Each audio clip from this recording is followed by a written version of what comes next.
Welcome everyone to Pontos Fathom Hobbies. This is season 11 of Eldritch Horror, and this is episode 0, our setup episode. So let's jump right into the game. We're going to be playing the Black Goat of the Woods, S11E0, the Black Goat of the Woods. And let's go into the setup.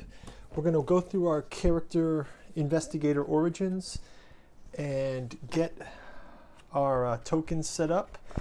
And we'll jump right into gameplay after that. So a little different variation today. Obviously, as always, here we play with the Final Mythos and Forgotten Endings cards. So we've got those lined up already. I've gotten our investigators set up. One thing we tried to do is to play only with the deck of the expansion we're playing. But since Black Goat of the Woods is one of the monsters, great old ones from the original box set, what I've done is I've gone ahead and taken all of our cards with all the expansion sets, and we're going to shuffle these together. Basically, we'll have a real treat here where we'll play with kind of all the location cards for green, orange, and purple, and as well as the black ones, with the possibility of having locations across all the expansion sets. So we'll go through and shuffle these up. We'll get our Mythos deck set up as well. Mythos deck will stick with the original box rule Mythos deck. Some other cards might have been set up there, but that's okay. We'll shuffle these through. We'll get the Mythos deck set up. We'll read through our investigator backstories. We'll also be playing with the investigator backstory cards. So we'll get those set up. And then finally, we'll have our prelude card. We've got a prelude card that has to do with our great old one. So we'll read that one as well. Another thing to call out here is we'll have the expeditions and our portal cards will also be from across all the decks.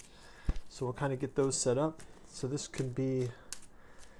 means we could possibly have encounters not just from Eldritch Horror, but from Mountains of Madness, the Dreamlands, Under the Pyramids, Mask of Nyarlathotep,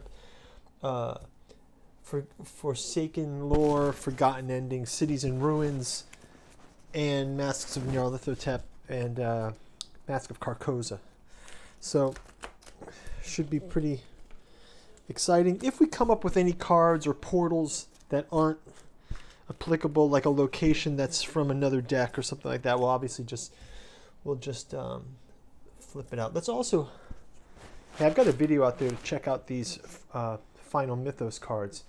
These are the ones that, when your Mythos cards run out, they've got some particularly grim encounters. We've also set aside for Black Goat of the Woods a number of tokens that we'll get to as we describe them. So let's jump right into building our Mythos deck.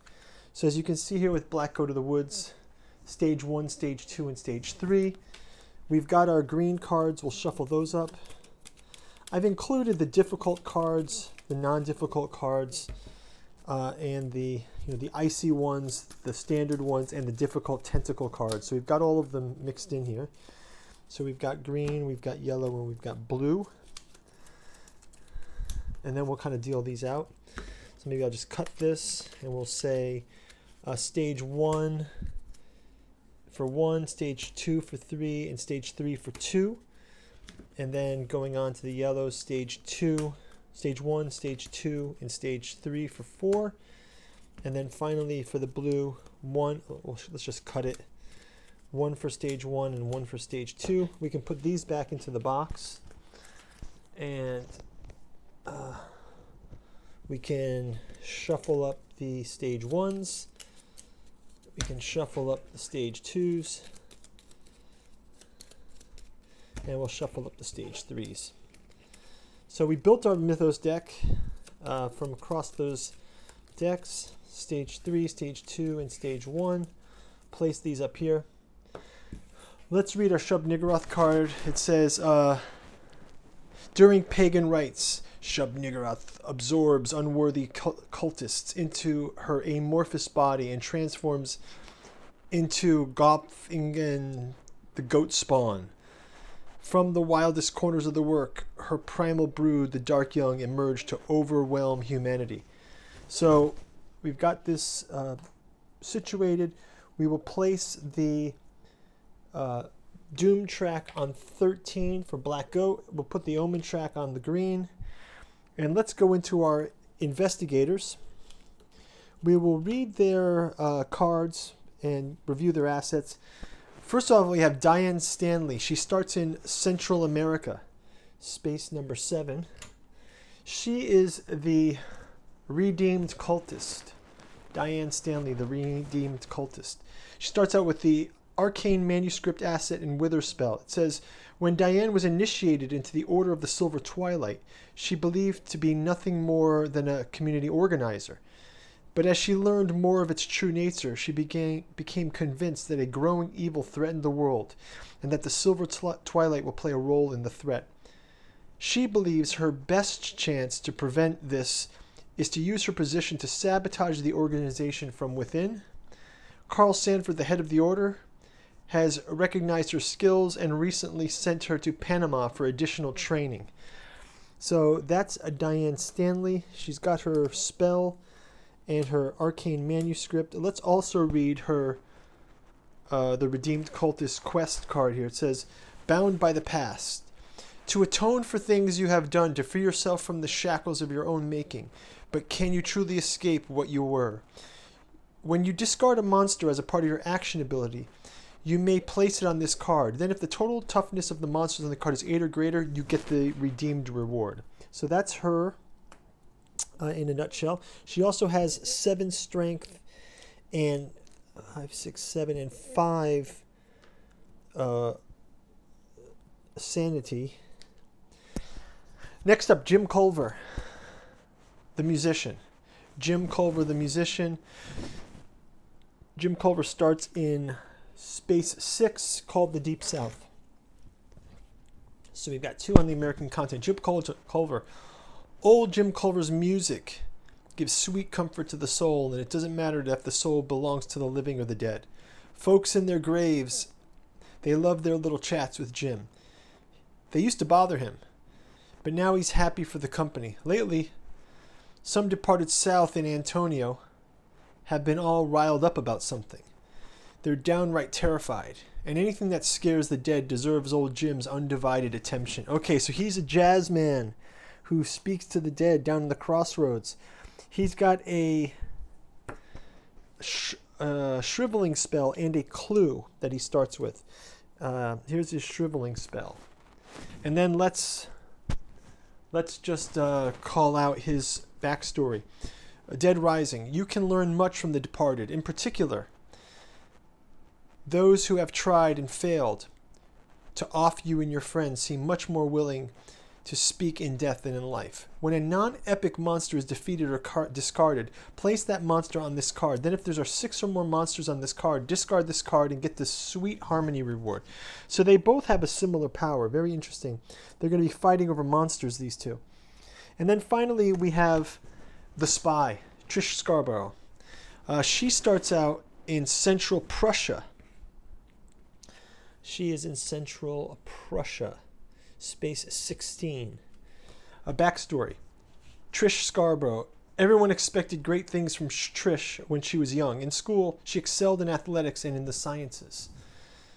But she surprised everyone after graduation by settling into a humble position at a commercial code company. What almost no one knew is that this particular company is a front for the Bureau's code-breaking agency, the Black Chamber. Now she finds herself in the city of Krasnovarsk,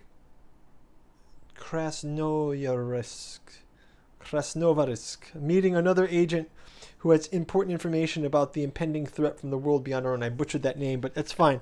So that's Trish Scarborough. She starts out with the 45 automatic and a clue. Let's read her backstory. Trish Scarborough, the Spy, cracking the code.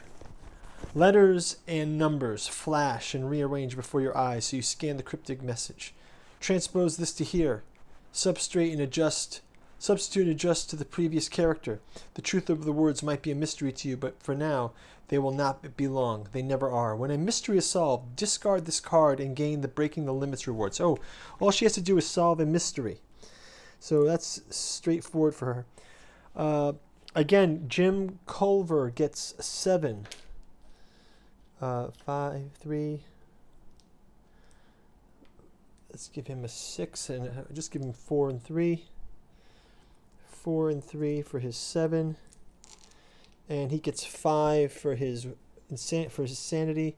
And then Trish will also get 4 and 3, 7 and 5 for sanity as well. So these guys are all pretty tough. Okay, so that's going to do it for our characters. Let's read our let's read our prelude card. So our prelude card is called The Blasphemies of the Black Goat. The twin blasphemies of the Black Goat will prepare the world for their mother's reign. During step 5 of Determine Ancient Ones, set aside 2 ghoul monsters. So we got the ghoul monsters set aside here. Then it says, if the Black Goat is the Ancient One, search the mystery deck for the spawn of the Black Goat mystery. So our mystery deck, the spawn of the Black Goat mystery. That'll be our first mystery. We'll leave it up. We'll read it on turn 1. Let's just shuffle these other mysteries. Get ready for that. And during the game, the Nug and the Yeb epic monsters have the toughness equal to investigators +4. So we've got those set aside. We've got this here.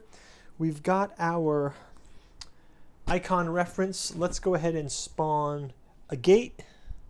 Place our gates here. Let's give these a quick shuffle as well. Make sure they're all going the right way.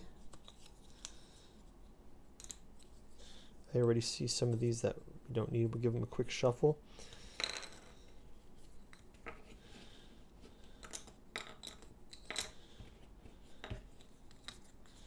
Okay, and then Celephus, Miskatonic, Plateau of Lang. What is this? They're all the Sahara, Kathleen. What's going on? Cairo. The pyramids. Okay, we got our gate spawned on the pyramids. These all get discarded. We've got our dice present. We need to grab a monster for the first gate. So we'll go to our monster bag, and then we need to spawn 2 clues. And that's going to wrap it up for our setup. We get a cultist on the pyramids. We will grab our active expedition is in Shanghai. And we will set our reserve cards. I've already grabbed a few reserve cards from the deck. We've got alchemical concoction, research student, holy spear, and holy cross. And then we've got our clue bag. We will spawn 2 clues. And we are ready for turn 1. We've got Istanbul and Tunguska. So Tunguska, perfect. And Istanbul, looks like Trish is on clue patrol. So that is going to do it for our setup. Thank you guys for watching. Quick shout out before we turn it over to turn 1. Our Pontos Fathom Press trilogy, Cat 2 Journals out of Lovecraft's Providence, volumes 1, 2, and 3. August Moldenhauer's Genealogy of Cthulhu, the psychoanalysis of